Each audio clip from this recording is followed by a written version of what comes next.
to the UIAAA Connection podcast. GoFan and VNN are proud to be the exclusive sponsor of the UIAAA Connection. Now a combined company, GoFan and VNN provide a seamless integration for digital ticketing and athletic websites. Direct your fans to one place for all your athletic events, communications, and tickets to home and away games. Thank you to GoFan and VNN for their exclusive sponsorship of the UIAAA Connection. Welcome back to another edition of the UIAAA Connection. I'm your host, Mark Hutch Hunter. Today we have as our special guest, Jenny Wagner, Certified Master Athletic Administrator, the District Athletic Director for the Centennial Public Schools in Nebraska. Welcome to the podcast, Jenny. Thank you so much for having me. Let's have you begin by sharing with our international audience where you grew up, where you went to school, your first job, etc. Yeah, absolutely. So I grew up in a small town, Malcolm, Nebraska, just probably about 30 minutes from where I currently work. We had less than 150 kids in my high school.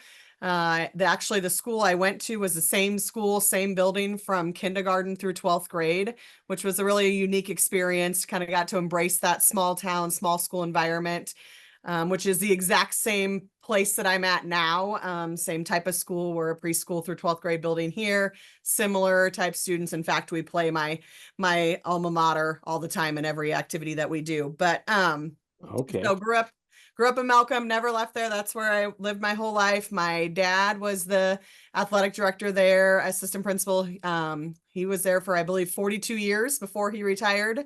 So that's where I grew up and found my love of sports and athletics. And from there, went on to Peru State College here in Nebraska. And that's where I got my undergrad degree in education. And then I got my master's degree in administration from Concordia University here in Seward.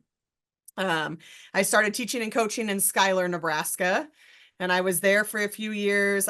We wanted to get closer to my husband's job. So I went to Wilber-Clatonia and I taught and I coached there for 6 years. Okay, let me interrupt you for just one second. Absolutely. Sorry. Yes. Give me those last two cities you named, what they're at least close to that I may recognize. Okay, so Schuyler is really close to Columbus. So Okay. it's about 15 miles from Columbus. And then it's probably about then 45 miles from Fremont. So Okay. kind of there. And then Wilbur, we talked about, it's probably about 30 minutes from Lincoln, but it's heading like south. Mm-hmm. Yep. So then after Schuyler, I was there 3 years and I had coached, I was head volleyball coach, assistant basketball coach, was a teacher at the middle school level, and then moved to Wilber-Clatonia, where I was the head girls basketball coach, assistant volleyball coach, and I taught 5th and 6th grade. I was there 6 years before I took my current job here at Centennial. And Centennial, you just told me and I forgot, is in Utica. It is in Utica. Yep. It is like right in between Seward and York, but we're about 30 minutes west of Lincoln. Okay. Yeah. So right off the interstate, just like you said. Okay, perfect. Yep, right off the idea. interstate. Yes. Talk about for a minute. So were you able to play a lot of youth sports when you grew up there in Nebraska? Yeah, absolutely. That probably is what started my love of athletics, was youth sports. My dad and a couple of my friends' dads, they were kind of our coach in everything. So, I played anything that I was able to play. I played volleyball and basketball. I tried softball, but honestly loved volleyball more. And when I was in school, volleyball and softball were, and they still are here, but they were at the same time. And so you kind of chose one or the other, because while you can play softball in the summer here for our state organization, volleyball and softball are at the same time. So I had a love more for volleyball and went that way, but I did gymnastics and track and, really growing up, I was probably big in the summertime, like volleyball, basketball. That's what I pursued. But after tearing my ACL for the third time, my senior year, I ended up not pursuing college volleyball anymore, which is kind of the route I was going down, but decided instead to coach when I was in college. And that probably made me kind of fall in love a little bit more with the profession. Talk about then how you got from the coaching track onto the AD track? Yeah. Actually, ironically, I was not going to go into coaching or teaching or AD. Growing up in the household of an AD, I felt like I don't want those hours. I don't want to have to do all of the stuff that he did. I was his student assist all through high school, so I kind of did the ins and outs there. And ended up coaching, like I said, in college because I wasn't able to play anymore after my knee surgeries. And so I started coaching junior high volleyball, junior high basketball, high school volleyball, high school basketball, all throughout college. And actually, my second year of college, switched my major from sports marketing and management to education because I just fell in love with coaching and needed to, build those relationships with kids and kind of help grow our future. And then, after college, obviously, I had said I went on to teach and coach. And through that coaching, I got a lot of opportunities to be a mentor to other young coaches or people trying to grow in our profession. And that made me fall a little bit in love with the idea of being an AD and getting to do that role full time and being, a mentor for all of our coaches and our sponsors and kids alike. And so that's what made me fall into the role and keep going in the steps to become an AD. So speaking of mentors, why don't you talk about some of the mentors that had a big influence on your life? Yeah. Well, I've talked a little bit about the one, my dad. So Jack Tarr is my dad. He was an AD, just solely the AD for 33 years, had assistant principal AD, he taught some, but was just a big mentor, big influence on my life. Like I had said, initially, I thought I didn't want that job. And honestly, the way he carried himself made me realize that's the passion and the career I needed to pursue. So he's been a huge mentor. He still continues to be a mentor. I probably talk to him 2 to 3 times a day. Even though he's retired now, he's still, he's got all the answers. So huge mentor in this profession for me. But the probably my other 2 big ones, and a lot of people are going to know these names, but Bill Fitzgerald, Colin Billy Fitzy. Fitz. Yep, Colin Fitzy. So I've known Bill since I could walk. He and my dad, they were both ADs in the same conference. And so we obviously, our schools played against each other. And so Bill's kids and myself and my brother, like we were all good friends, but just getting to see those 2 and their connection, honestly. And once Bill knew I was getting into education, he really constantly was kind of in my ear and helping me, what do I need to do to be a mentor? He was huge about mentoring other people and growing this profession. And, he's probably one of my biggest cheerleaders. I'm sure he still is. He's a great guy. And the other big mentor I've had, and this is probably the biggest mentor I've had since I've gotten into the profession, but it's going to be our new president, but Steve Throne or Throney. Sure. Yep, Throney. So he, I got onto the NSI AAA board. He's on our state board as well. And just has always kind of been in my corner as a cheerleader and we're in vastly different size schools. He's in the biggest school in our, size school in our state. I'm kind of a middle of the road, not the smallest, but we definitely have probably a quarter of the kids that he has. But he's always a phone call away and always, not only is he trying to give me advice, but I also always feel valued by him. And I think that is huge. And I know that his phone is always on if I need anything, which is exactly what you want in a mentor. Excellent. Let me ask you a personal question, Jenny. What's the Yeah. biggest failure or disappointment in your life, and what did you learn from it? Yeah. Honestly, it relates back to the role of an AD. So I was like I said, teacher coach at Wilbur Claytonia. I had been there for 5 years at this point, and there was a longtime AD there, and he was retiring. And I thought, kind of at that point, he and we still have a great relationship, but had talked a lot about maybe I should pursue that role there. And I thought, if I get the job here at Wilbur as the AD, I probably will never leave. I'm going to put my roots down. This is where I'll raise my family. And I ended up not getting the job. And it was really gut wrenching because I thought that was my dream job. It was exactly where I wanted to be. I'd already established myself. I had great rapport in the community. Like it was a tough pill to swallow. But honestly, the biggest thing I learned from it is like everything happens for a reason. I was there still another year as a coach and teacher. And it just so happened that that next year, the Centennial job came open. And I obviously applied and interviewed for it and ended up getting this job. And honestly, I'm like, God has a plan always. He puts you in the position where you're supposed to be. It might not be seen at that time, and it's a huge disappointment, or you feel like you're a failure. But there's a reason for everything, and closed doors just open new opportunities, and that's exactly what I learned, and that's exactly what I did, and I am beyond grateful to be where I'm at, and this is where the roots are my family's going to be. Thank you for sharing that. Yeah. Let's delve in a little bit more about, you talked about your coaching career, but so before you came in AD, let's get more specific. How many years in each of those sports and those schools? You already talked about how making the change to AD, but talk about all that background that led up to that. Yeah. So I coached when I was in college. So I started in junior high volleyball, and probably the favorite sport I ever coached was junior high boys basketball, which is crazy because I know it's not too often seen, especially in our state, a female that coaches the boys sports, even though that it was in junior high. But I love those kids. They listen, they work so hard. So I did that for 3 of my years of college. And so that was both junior high volleyball and then junior high. I coached the girls basketball and the junior high boys basketball. So I did that my first 3 years of college.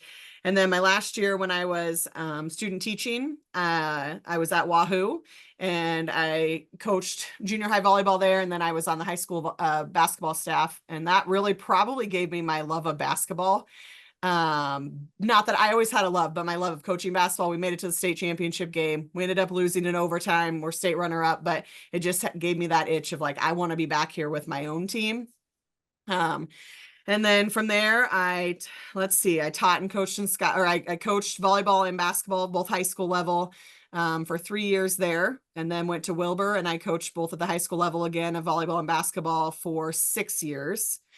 So what are we at? 13 years, I think. Yeah. So 13 years I was coaching, prior to becoming an AD. And this is year 7 of being an AD.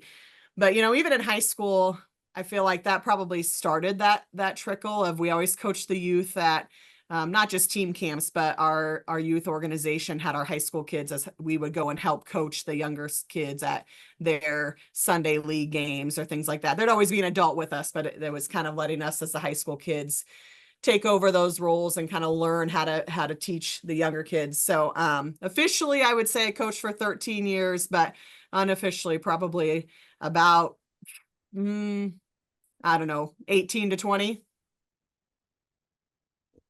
Perfect. Let's talk about the job of athletic director as it is now, and in the 7 years since you've had that job, how it's changed. Let's throw out COVID, because that was a mess for everybody. Yes, it was. I would say there's some things that have stayed the same, like biggest being, it's always been about relationships. So I think even today, that's the biggest number one thing. It's always been, and it always will be about relationships. And that's relationships with your athletes and with your coaches and your sponsors and the parents and the staff and the community. I think that's obviously what helps make a successful AD, is any of those relationships that you have. But I would say some of the biggest changes I've seen, and some of this, I'm throwing out COVID. It might relate to it, but I'm not taking that year. But club sports have become a bigger thing here. I think it's hard to say this because club sports always existed. I played club sports when I was in high school, and I've been out 20 years. It's always existed. But I think that role became bigger when our hands got tied a little bit as schools of what we could do. So the role of club sports here kind of became bigger. And now I think that we're trying to reel us back in and let high school and education-based athletics be the forefront again. But I'm not sure if that's going to happen. And so I think that's one of the biggest changes, is really trying to make education-based athletics still be the forefront for all of our kids, and providing those opportunities for all of our kids. I would say the other thing back on that providing opportunities that's changed a lot is I think that we have to constantly be growing and changing and adding things, which is great to have additional opportunities for kids. Since I've been here, we have added, let me think, 6 different sports or activities since I've been here in 7 years. So essentially that's one at least, that we've had. I think 6 of varsity sports and or activities. So not just something at the junior high level, but things that, it's great. They're awesome opportunities I want to add for our kids, but it's additional time that I'm having to put in. Now we're going to girls wrestling meets as well as boys wrestling meets. And now we have baseball games in the spring too. And we have esports, and we have, just a lot of things it's great for kids. But it's just continuing to ask a lot more of us as ADs. And so that's kind of that ever changing part that's happening of how do we have that balance. And that's probably kind of the things that I've seen change the most. Perfect. Let's talk for a minute now about the NSIAAA, the Nebraska State IAAA. Mhm. Talk about the NIAAA, and talk about, well, and I'm guessing, since you already told me who your father was. Yeah. But so how did you get involved in the state association and then your national involvement? Yeah, absolutely. So early on in my career, actually, it was like, I don't even think I was done with year 1 yet. I kind of lucked out. Our secretary treasurer position came open. The previous person that had been there was stepping away from the role. He was getting out and was going to be done mid-year. He was stepping out of the role of the board, and then was going to be retiring at the end of the school year. And so they were looking for somebody so he could kind of train them. And Fitzy and my dad, who at that time, Bill was actually, Purdy was the executive director at that time still. Sure, Mike. So, Yeah. Yep. So Mike, and then Fitzy was on the board, and my dad was on the board as well. And the 3 of them kind of came to me. I'm trying to think what we were at. I think we were at our spring banquet, and they came to me and they're like, listen, like we want to get you involved. We know that you want to be involved. This is the perfect opportunity. No one has applied for this position. So, and I'm thinking, I'm not even a full year in. I can't believe that I would be the one that would be, reaching out about this, but they're like, no one has applied. We think it would be a great opportunity. So I applied, put my name in the hat, and got the secretary treasurer position. And I've been at that position ever since. I really work hard on trying to grow that, bring in a lot more funding to our organization. But that secretary treasurer position has led to my involvement more in the NIAAA, probably more so in our Section 5. So the past 4 years, and continuing, I have been the Section 5 secretary at our Section 5 meetings. So I've really enjoyed that. And we'll see what that does with the NIAAA in the future. I don't know. Maybe it's something that I continue to pursue. But I've really enjoyed everything that I get out of both our state organization and the national organization. I think that they're huge for ADs, and I really try to push that with everybody that's new to the profession or isn't a part of it yet. So your official title is the secretary to Section 5. So obviously you took the minutes on the recently by the time it just ended yesterday. Yeah. it'll be a month from when, but just ended yesterday. Yes. Yeah. But your unofficial title is the secretary of the Section 5 Mafia. Yes, that is valid. Yes. It is the Section 5 Mafia. You are correct. All right. And do I dare ask if you can share, some of the people in the NIAAA have heard about the Section 5. I'm obviously friends with all of the Section 5 all of the mafia. But maybe you could drop a little hint as to how that came about. I don't know a ton. I'm going to be honest, because I'm probably new enough to it. I heard it for the first time 4 years ago when I went to that first section meeting. And what I heard was it was we got to continue the Section 5 Mafia. And I kind of asked my dad and Fitzy, why is it the Mafia? And it's because we always make sure that somebody on Section 5 has a presence on the national board. Somebody on Section 5 gets themselves presence on each of the committees for the national organization, just constantly showing leadership within Section 5. And so anybody that's willing to be a part of that leadership gets to become, quote unquote, part of the mafia. And so that they're constantly trying to push people to become part of that Section 5 mafia. My follow-up question then, is there I would ask you who the unofficial godfather of the Section 5 mafia, but see, McGirt comes to mind, Scott comes to mind, Army comes to mind, maybe Dan up in Minnesota comes to mind, then you have Lavrel and so, I mean, I shouldn't name names because I'm going to forget somebody. Todd Olson. Yeah, you're naming all of Todd, them. exactly. Yeah, man, would Jim Dorman, would he be one of the, I don't know. Yeah, Jim's one of the Section 5 He mafia. is, but I don't know who maybe the godfather but is. he may even since it's you and me talking, and of course everyone's listening in. Yeah. He may be more of, because if you remember the movie, Marlon Brando didn't say much, and that's Jim, because when he speaks, people listen. Absolutely. Type of a thing. So absolutely. All right, well, that's interesting. Let me ask you this now. I want to know what it's like working with NIAAA legends. Obviously, your father, who I've heard of but I've never met. Yep. You have Army, former president, Monksguard, former president Billy Fitz, God rest his soul. Mike Purdy, Throney, who was just on the podcast here maybe 2 months ago. Army's been on the podcast. Nate Larson's been on the podcast. So talk about these great, I don't know if the word's Nebraskites, but talking about working with them. Yeah, they're all the best. Every single name that you have said, I've gotten to be in I've grown a relationship, a network, a friendship with every single one of those. So I think I said earlier, obviously I've known Fitzy, like you said, God rest his soul, since I was knee high. So that relationship, he was like a second father to me, especially as I went into this role. But Army, I've gotten to know so much better since he's taken over as our executive director. We work together a lot. Obviously, with me being the secretary treasurer, he and I are constantly working together, and he's been a great mentor that I've gotten to add. He's a very soft spoken, I feel like, and it's another one of those of like, when he speaks, you listen, because he's got a lot of knowledge to share that's very insightful. And same with like Mike Purdy, same, very soft spoken. Larry Munskard, I just sat next to him yesterday. He came to join us at the Section 5 meeting, sat with us and had breakfast and joined the meeting and shared some wisdom from his days. And so it's been really good to get to know him.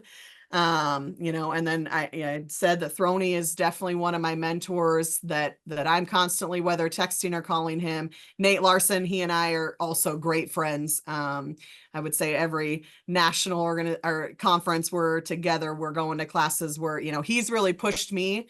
I'm super proud of him that, and I don't know how public it is. It's in the minutes, but he is going to be our Section 5 at-large candidate at Austin. And so I'm super proud of him and want to help him campaign for that position. But he's constantly been in my corner and definitely been an advocate for me to grow on the national level. So he definitely is always like, you need to apply to be a national faculty member. You need to apply to to teach a session. You need to do this. So I think that between he and Throney, they've definitely kind of pushed me into that national involvement, which is really good. I'm thankful for all of their friendships and their willingness to pick up the phone, no matter what time of day or night, answer any question that I need. Every single one of those Nebraskaites, those guys that you have named, they really truly are the best. And, I'm hoping to kind of grow that. It's a lot of guys. And so I've even told the Senate, I'm like, it's time for some women to be a part of this. And I want to be one of those first. There you go. I like that. Yeah. I hesitate to share the story, but I'm going to. I shared it on Throney's podcast here, but that's probably 3 months ago. It's been over a year since I've had Nate and Army on. Yeah. So for people that have heard this story, you're going to have to forgive me, but you'll appreciate it being from Nebraska. So this is back when Army was in Kearney. Oh, yep. And my son-in-law was playing football at Wayne State. So one of the early weekends, maybe the end of August, maybe Labor Day weekend, I can't remember. So Wayne State goes down to play to Kearney. So we hop in our car Friday night, travel to Cheyenne, 6 hours, and then another 4 hours to Kearney from Cheyenne. Yep. So we're there. Army gets me a room at the Ramada Inn, like a mile up from no, the. I've been there. Well, it's right up from the interstate there. Yes. So I pull in, so it's fine. So we have lunch, whatever. We're sitting there, and so we don't know where the stadium is. So I go to the girl at the front desk, and I say, "Excuse me, can you tell me how to get to the stadium?" And she says, "Okay, this is what you do: go up to the stoplight, make a U-turn, go down to the interstate, travel about 2.5 miles east, and it's exit whatever right in Lincoln." He said, "You can't miss it. It's right in the middle of it." She thought I was talking about the Cornhuskers. Memorial. Oh no. I said, "No, the Lopers." Oh, she said, "Oh, just go up 3 blocks and turn left. You can't miss it." Yes. So that's my Nebraska story I like to tell. So Yes. for those who have heard it before and are rolling their eyes, unroll your eyes. We'll go to the next question. Speak to our audience, Jenny, about being a successful woman AD. Yeah. I think being a successful female AD is really about navigating and excelling in the field. Historically, obviously, it's kind of been a male dominated field. I think we're seeing more and more women in this profession, which is awesome. And I want to be somebody that's in that forefront, that's helping lead that and showing that women can and will do a great job at this profession. I really think that the biggest thing about being successful is just, I think I said this earlier, but building strong relationships. I've got a lot of male head coaches on my staff, assistant coaches, female ones too. I have really worked on them knowing, like, I lead beside you. I'm not in front of you. I'm not better than you. I'm not behind you. I'm going to let you fail. And then I'll pick up the pieces. Instead, I'm going to lead right beside you. And I build that trust.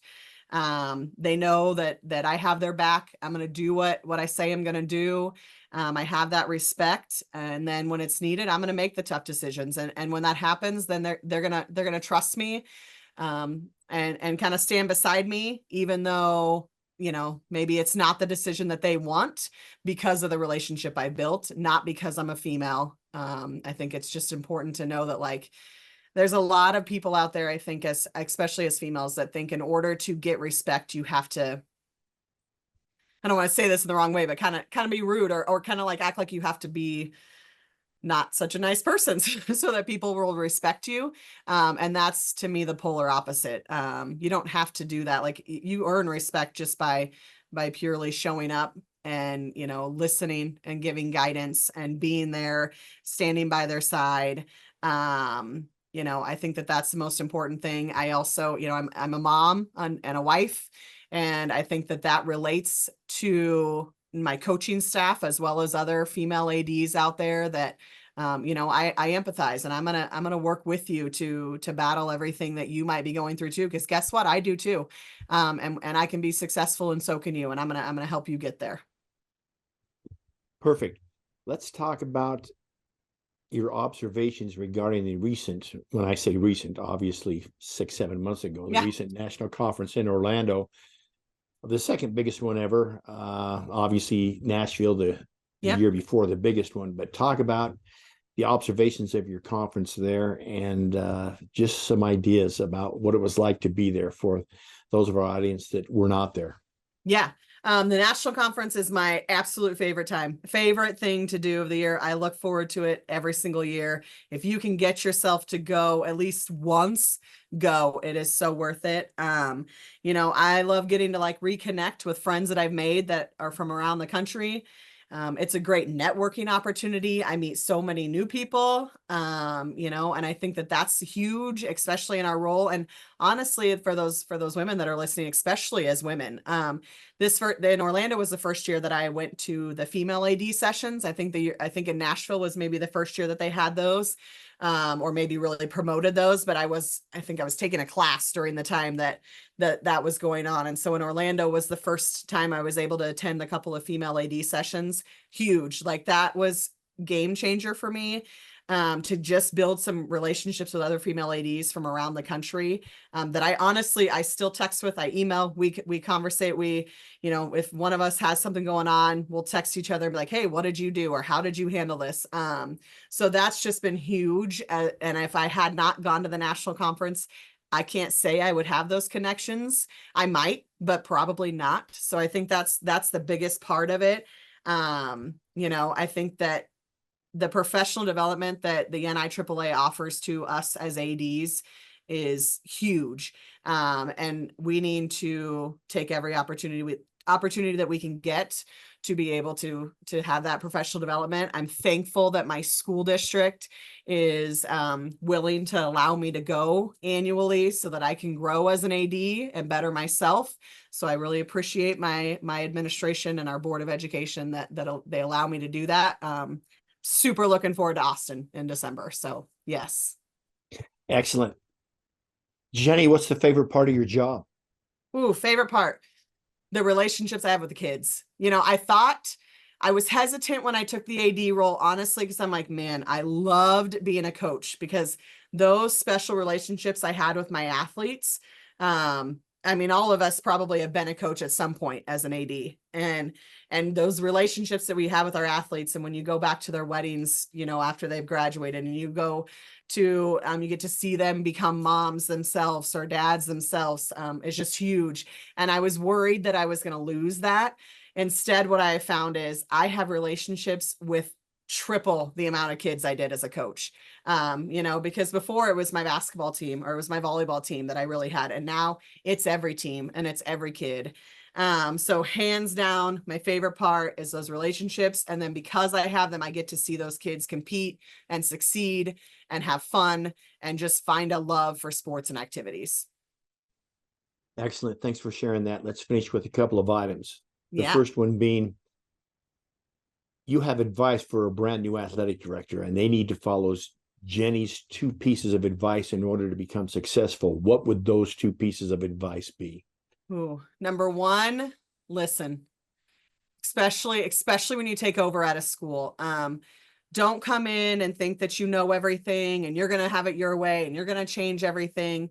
That doesn't mean you can't bring in ideas. But the biggest suggestion I have is just come in and listen. Ask those questions and then truly listen. What is your school about? What is the culture about? What are your kids about? What are your coaches about? What can you do to help them? And try. You might not be able to do everything, but I think if you make that effort, then that goes a long way too. So that's my number 1, listen. Obviously I've talked about building relationships. That's probably really the biggest key, but I'm going to skip that because we've talked about that. So definitely I'm going to say, listen. And the other thing I'm going to say is, still find time for yourself. And because I think that their AD burnout rate is real. We talk about that all the time at our state organization meetings. The number of new ADs and AD turnover. We were just talking about it at Section 5 the last couple of days. And so what do we do to prevent that? And that's really, I think it goes back to taking time for yourself. And yourself can be in that profession. I think the national conference is a huge thing. You're growing and developing as yourself in this profession, but then also don't be afraid to ask for help. I have a super supportive administrative team. They're willing to go to activities for me. In fact, sometimes my superintendent, he'll say, listen, you have been at 14 of the last 16 events over the last 3 weeks. I'm going, you're staying home. So I think that's a huge thing too, of like, don't be afraid to ask for that if you don't have that, because they see it. And they're willing to do it, but if you don't ask, they don't know that you're getting burnt out. So I would say those are probably my two biggest things: listen and take time for yourself. Great pieces of advice. Thank you so much for sharing. Yeah. We'll finish with this. Jenny, what question should I have asked you that I failed to ask you? Oh man.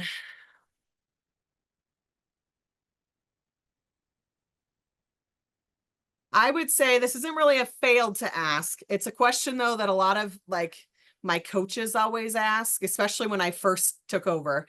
And I think that because a lot of people think that the purpose of athletics is to win.